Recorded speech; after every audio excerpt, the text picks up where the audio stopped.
नमस्कार मित्रांनो, घरचा वैद्य मराठी चॅनल ह्याच्यावर सर्वांचं स्वागत आहे. आज तुम्हाला घरामध्ये सुख समाधानाने पैसा येण्यासाठी एक उपाय, एक लघु नारळ घ्यायचं आहे, 11 विलायची, 11 लवंगा आणि 11 तेजपत्ता आणि 11 कापूर, 11 काळी मिरी, ही सर्व अशा एका लाल कपड्यात घेऊन तुम्हाला एकत्र करून त्या लाल कपड्यावर हळदीनं श्रीम लिहायचं आहे.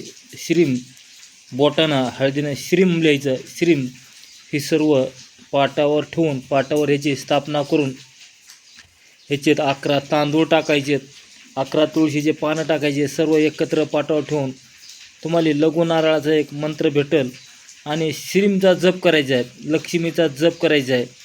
जेवढा होईल तेवढा जप करायचा आहे. 1 माळ, 2 माळ, 5 माळा, जेवढा तुमचा जप होईल तेवढा ही तुम्हाला शुक्रवारी करायचं आहे. शुक्रवारी सकाळी सूर्य निघाल्यापासून 45 मिनटाच्या आधी, नाहीतर सूर्य मावळायच्या आधी 45 मिनटं सकाळी किंवा संध्याकाळी तुम्हाला पूजापाठ करून स्वच्छ कपडे घालून ही जर तुम्ही उपाय केला आणि ही तुम्हाला देवाऱ्यावर ठेवून द्यायचे. देवाऱ्यावर ह्याची स्थापना करायची, घरामध्ये तुमच्या पूजेत ठेवायचे, नाहीतर तुमच्या बॅगमध्ये ठेवू शकतात. पण आपण एखादी वस्तू बॅगमध्ये आपण संघ वापरतो, बाहेर जर शिव झाली इटाळा चांडाळाची तर त्याच्या केलेला मंत्र जपाची शक्ती निघून जाते. म्हणून तुम्हाला संरक्षणाच्या ठिकाणी घरी ठेवायचे. देवाऱ्यावर ठेवल्यावर तिथं बाहेरच्या स्त्रीची सावली नाही पडली पाहिजे, लाईटीच्या बल्बाची कुठली, अशा पद्धतीत तुम्हाला कोणाची तिच्यावर सावली पडणार नाही आणि ही पोटली कोण बाहेरचा माणूस बघणार नाही. अशा ठिकाणी तुम्हाला देवाऱ्यात मंदिरात ठेवून द्यायचे.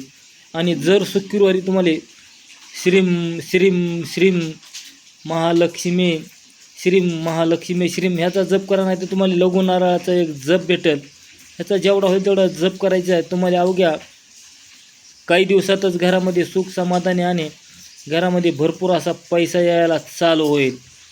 बघा, एखाद्याला लघु नारळ लागत असेल तर फोन करा. माझा नंबर आहे 97 63 68 68, पाडेमामा, हडपसर, पुणे.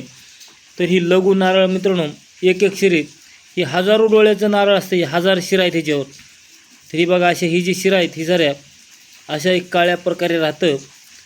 ही काही ठिकाणी याला 1000 डोळे म्हणलं जातं, काही ठिकाणी लघु नारळ, काही ठिकाणी एक शिरी नारळ.